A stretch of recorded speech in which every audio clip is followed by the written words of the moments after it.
way because for the first time Ron didn't come to where we were shooting.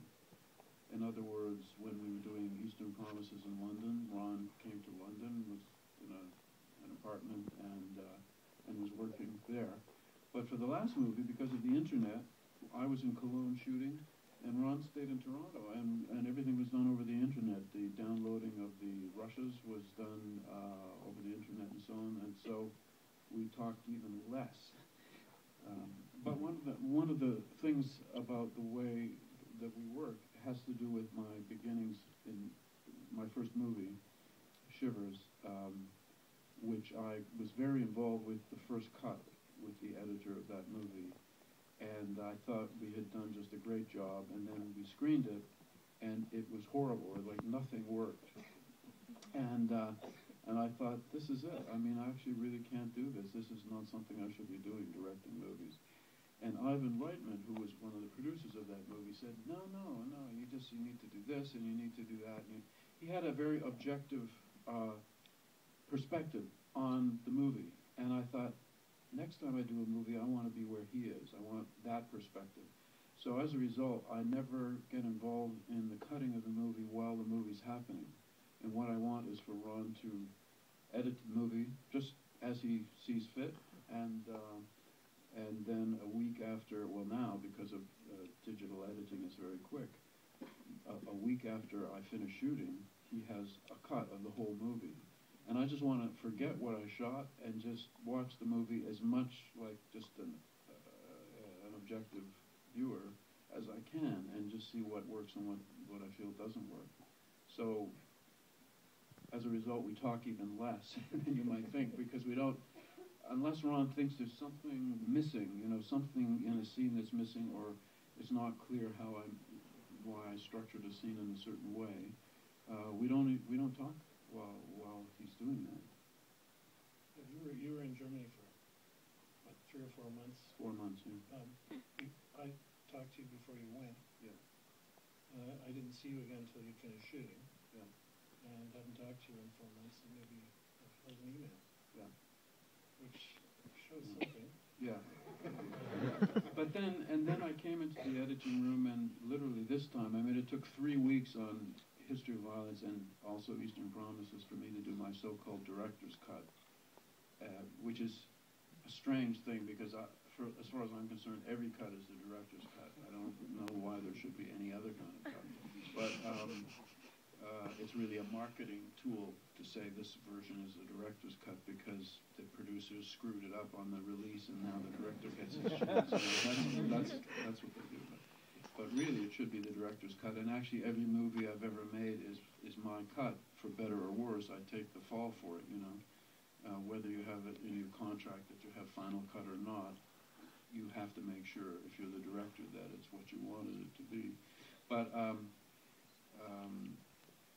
on this movie, it was 4 days after I went into the editing room, and we just sort of talked and trimmed and did this and that, and 4 days later I had my director's cut. So that's a new record for me. Yeah, Thursday afternoon you said, I think that's it. Yeah. And he went, like it was normal, and went home. Yeah. And I worried the whole weekend. I thought, what's wrong? What's he not telling me? He hated he's going to find somebody else over the weekend. What's going on? Nothing happened. No. I still don't understand it quite. we played with it about 3 more days on and off, just randomly trimming little bits of this. But I was ready to show it to my producers after 4 days.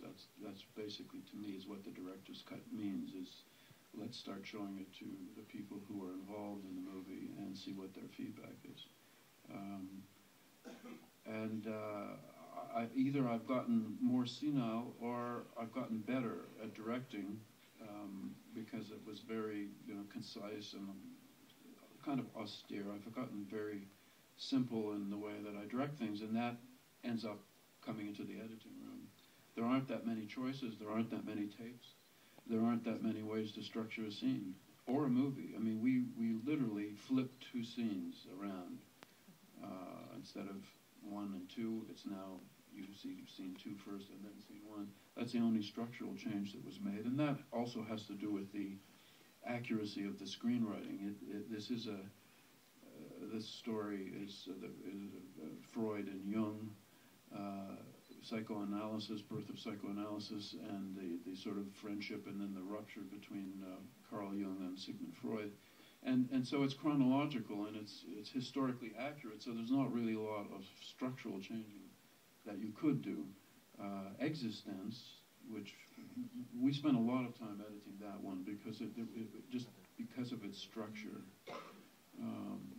because of its theme of virtual reality and game playing and stuff. There were many ways you could restructure that movie and get a different movie. So that took us. Do you remember how long that took? Long time. But it was months.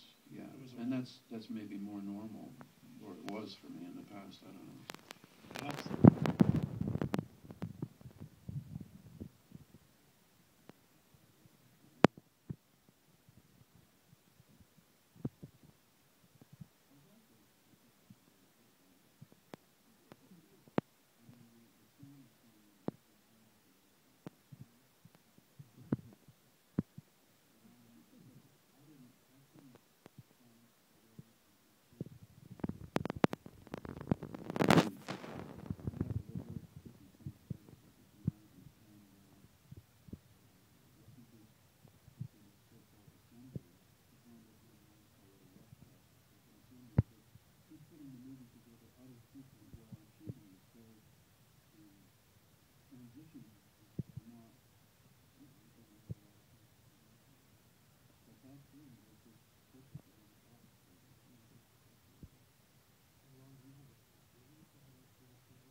Yeah.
And she tried to bring that naturally to her performance in this movie, and it just wasn't working. I mean, it was just wrong. You know, everything else was relatively naturalistic in its own strange way, and she was being Blondie. So we really had to cut around her a lot. I mean, I had to work with her a lot on the set as well, and then we had to cut around her a lot. And you know, you'd see half a line on camera, and then the next half was off camera because she just hadn't done it well. We had to use a different take and so on.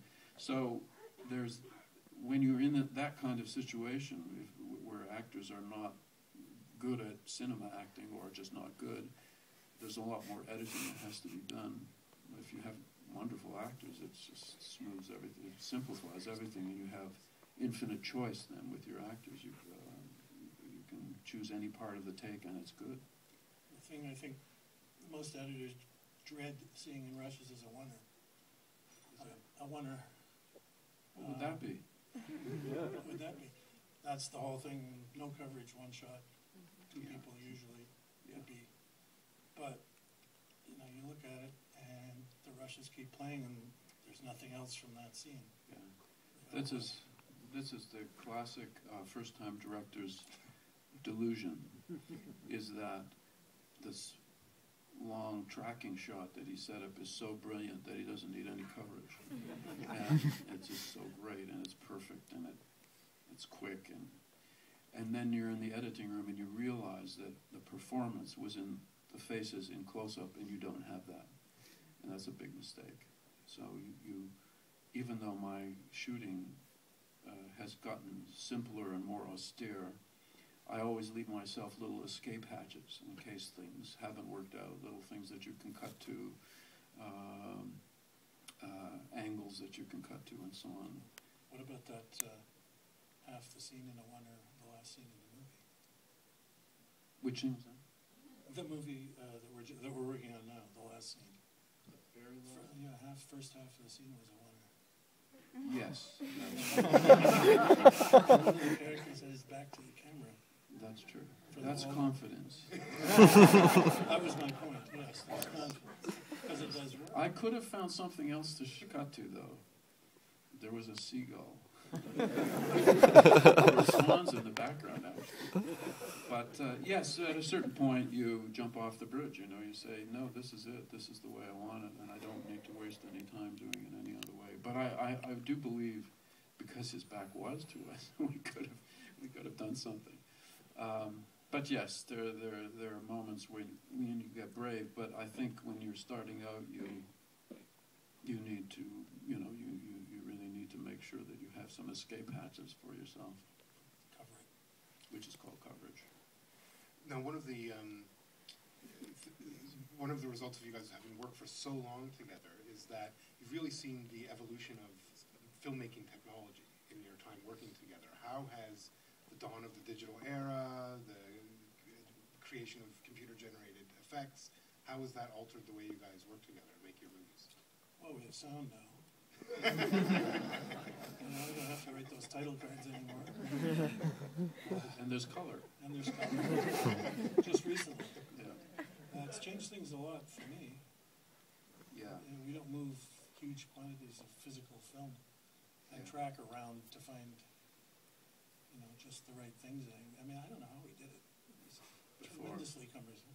Yeah, I mean... And boring for David. He'd sit and read autosports and long novels. Yeah. Well, I tried to find what I was looking for. Yeah, because, if we put together a scene with splices and tape, and then I'd say, well, Ron, let's try it with those two shots reversed and that other take. It's like, go away for 2 hours. Because, depending on the complexity, because, first of all, you're peeling the tape off, and then it takes the emulsion off, and the frame goes green. They were called green frames. So that's that improved. The technology improved. That got better. We had better tape. And then that's all it was. And then you had to take down the various cans and look for the other shot and then wind down to them. And I mean, it was really, I know that, I believe Spielberg still edits on film out of his respect for the past and blah, blah, but, you know, really, the only thing I miss a little bit is the smell of film. And I think you could get a Kodak air freshener and just take care of that one. That's true. You know, I so, wouldn't go back. I missed the no, tactile feel of it. I wouldn't. yeah. I think Spielberg is. You could get worry beads. Mike Kahn, though, and, you know, looks like a relatively normal guy. He's about 85 now. Who's that? Spielberg's editor. Oh yeah, yeah. I don't know why they do that. Well, it's true. I mean, there's probably not too many people around now who know how to make a splice like that, especially a hot splice with glue. I mean, who knows how to do that?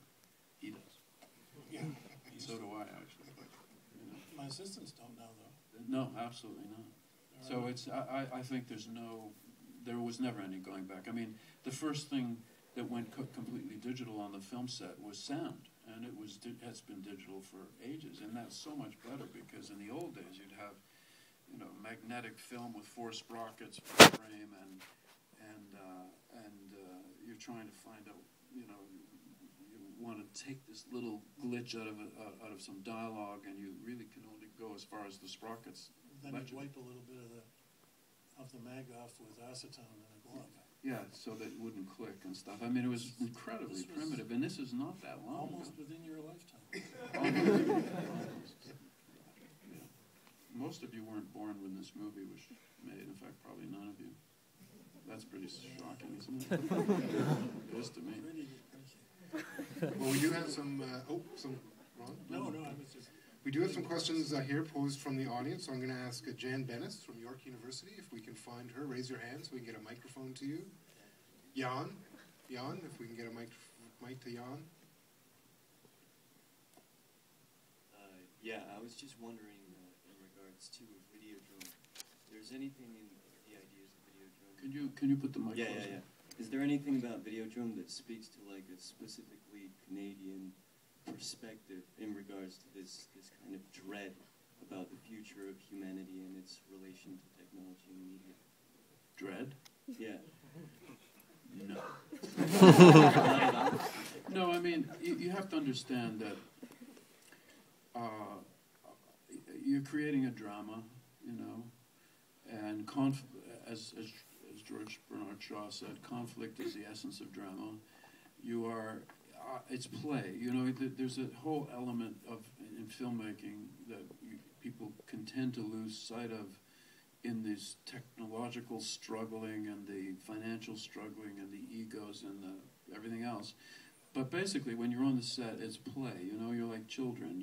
I often think of when I ask somebody to be involved in a movie, it's like I'm asking some other kid to play in my sandbox with me, you know? It's you're dressing up like people you're not, you're putting on mustaches, you're putting on funny accents, you know, it's play. I mean, it's like children. So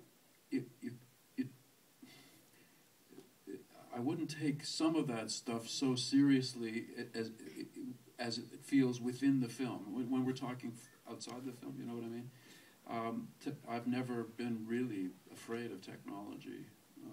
I've just been interested in what it brings and the changes that it brings. And yeah, of course, it can be hazardous to your health. There's no question about it, you know. So it's interesting to play with those ideas as well. But there's a lot of play involved, you know. And then you're making a drama, so if it's going to be sinister, you want it to be sinister. So I wouldn't think, I mean, yes, all of those things are in there, but there's also the excitement of I mean, some people felt that this was predictive of things like the internet and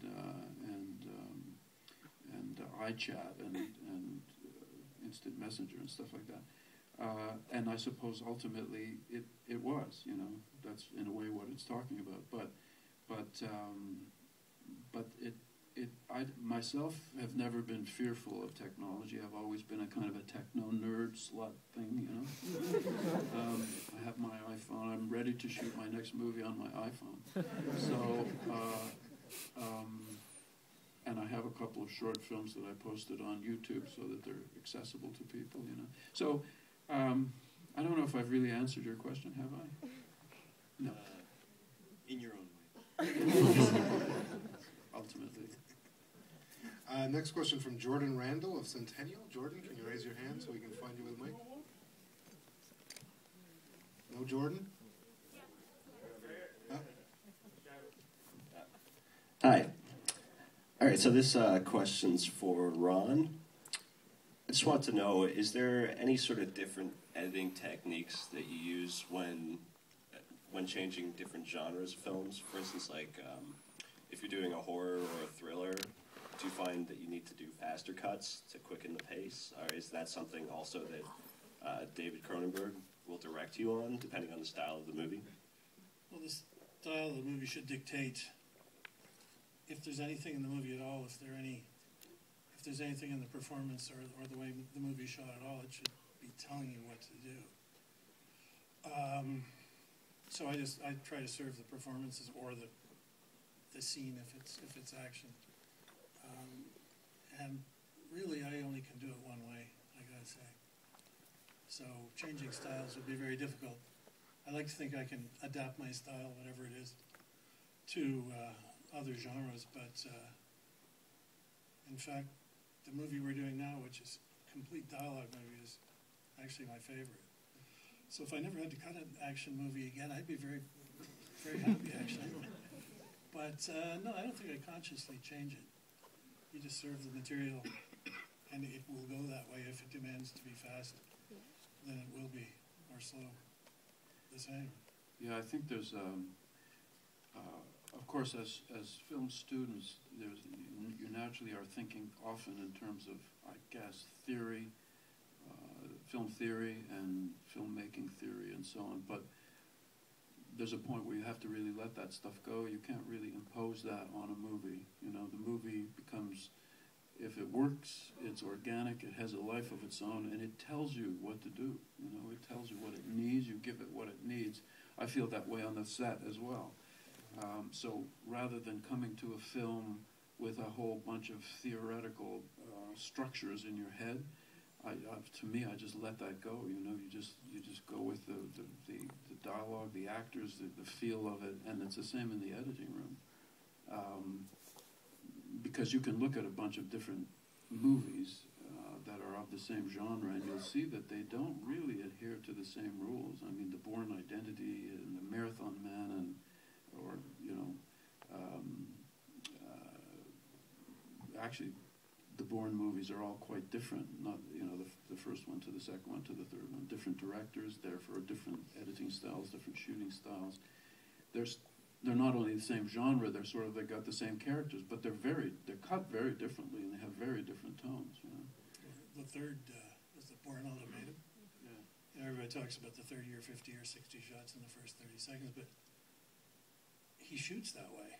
Yeah. I mean, he shoots from here to here and from there to there, and shoots those little bits specifically for that reason. So the editor isn't sitting in the room looking at a long master in a bathroom, you know.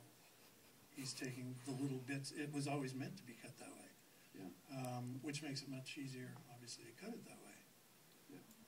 And it demands that you cut it that way as well. Exactly. And so that's something that the director brought to that, rather than, and the first Bourne movie has got a kind of an open, lonely, bleak kind of feel to it, quite different. And it has nothing to do with the genre, it has to do with the specifics of the movie makers and what they wanted to do with that movie. So I'd say there's no, the theory will only carry you so far, and then once you're in the trenches, it all goes away. You'll find out. I used to worry about things like keeping things in sync. Yeah. You know, where the emulsion was. Yeah. You know, I don't care about any of that stuff. You have to learn the rules, and then you have to forget the rules. It's stupid, but true. I mean, there are no rules, really. You just do it. You do it the way you do it. Allow the film to have some air, and not impose yourself on it unless you have to. Yeah, I mean, I've had directors, observers come onto the set, and I had one South African who said, yeah, I'd like to be a director, but, you know, I don't really have the temperament. I said, what do you mean? He said, well, my, you know, teachers say that as a director you have to be cruel and willing to humiliate people and stuff, and I just don't have that. You know, I couldn't believe what I was hearing. But in fact, his instructors had filled him full of the mythology of what it is to be a director, and they had whatever personal reasons for particularly picking this, you know, the old von Stroheim director with the riding crop, you know, and the military bearing and stuff. In fact, you invent your own. There are an infinite number of ways to be a film director, and you must invent yourself as one. You invent your own way of doing it. I've been on panels with other directors, and people have said, so, okay, how do you work on the set? You know, what do you do when you come on the set? And I would describe what I do, and then I would turn to the other directors. This happened specifically in Toronto. And I said, and I suppose, you know, all directors work more or less the same way. And I saw these three guys looking at me with blank faces. They said, we have no idea what you're talking about. We don't work that way at all. So there you have it. You know, I mean, directors don't get to see too many other directors work, whereas, of course, actors work with other actors all the time. So one of the reasons that I've done some acting, aside from vanity and stuff, is to see what happens on other directors' film sets and what it feels like, because that's one way of finding that out. You must invent yourself, you know, ultimately. Find a way to get your own way. Yeah, and that's too. I mean, that's the pragmatic aspect of that is. But you can do it through intellect or charm or Yeah. cruelty or whatever. Yeah, whatever you have to do. Whatever you have to do. Yeah. Next question from Abdi Aden. Is she someone? Are they here? Abdi? Abdi? Oh, there we go. This question is for David. Which actors have inspired you in your films? Inspired me? You don't know actors. Yeah. It doesn't quite work that way. That's cruel. Yeah, boy, nobody's ever asked that before. Well, I mean, working with actors who are good is exciting. I don't know if it's inspiring exactly, because you choose to collaborate with them. You're collaborating as equals, so there's no, you know. I mean, obviously, Viggo Mortensen and I, we've done 3 movies together. That's the first time I've ever done that with a leading actor or actress. It's just by happenstance in some ways, but I love Viggo, and we have a great relationship and great collaboration. He's a terrific person as well as actor. But it's not, I wouldn't say that I inspire him or he inspires me. You know, we collaborate together. You know, we excite each other, we challenge each other, and all of that. It's more like that than inspiration, because inspiration suggests that you're, you know, looking up and the light is pouring down on you from above. I don't see that with any actor, I have to say. But not too many directors either. I mean, you get excited by what people are doing. Certainly at this point in our careers, I don't know if it's too late for inspiration. It's too much input, I think. Yeah.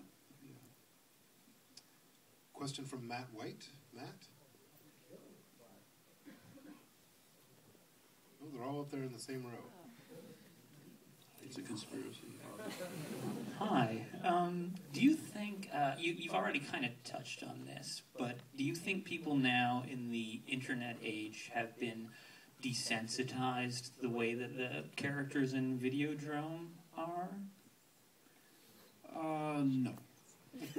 Fair No, enough. I don't. I think the whole idea of desensitization is, it comes up all the time. You know, before the internet, people would say, do you think people who watch TV have been desensitized? Do you think people who watch then reality TV have been desensitized? And I don't think so. I mean, because it becomes quite a metaphysical question or a philosophical question, because the question is, do people who watch things understand the difference between reality and fiction, for example? I mean, that was always an argument that you get into with censorship, is, well, people will see what they see, and then they'll immediately go out of the theater and do it, whatever it is. And that is the reason for censoring stuff, because if you show people kill people, then they'll kill people. Humans are much trickier and more difficult to control than that. I mean, if it was as easy as that, then every dictatorship in the world would be totally successful forever, if people were that easy to manipulate. I mean, in Romania, there was endless, you could not watch anything on TV but Ceausescu. You could only see the dictator and propaganda, and the instant there was a chink in the armor, the whole dictatorship fell apart, because the people weren't buying it. They weren't, so they obeyed it, but they weren't buying it. You know what I mean? So I don't think it's desensitization at all. I mean, I think, in fact, you find people, on the contrary, people are freaking out more than ever. I mean, you read stuff, it's unbelievable. That woman who put the cat in the bin, did you see that one? I mean, people wanted to kill her. She was getting death threats, That's not desensitized. I don't think so. No, I don't think that's really happening at all. Maybe the opposite, quite weird. There's incredible rage and anger of a very extreme kind on the internet. I mean, you just go into like some camera forum, the Nikon guys want to kill the Canon guys. It's scary. You wonder if in person they're really like that, or is it just over the internet? Should we open it up to the floor for more questions? Raise your hand. We'll come and get you with a mic. You there?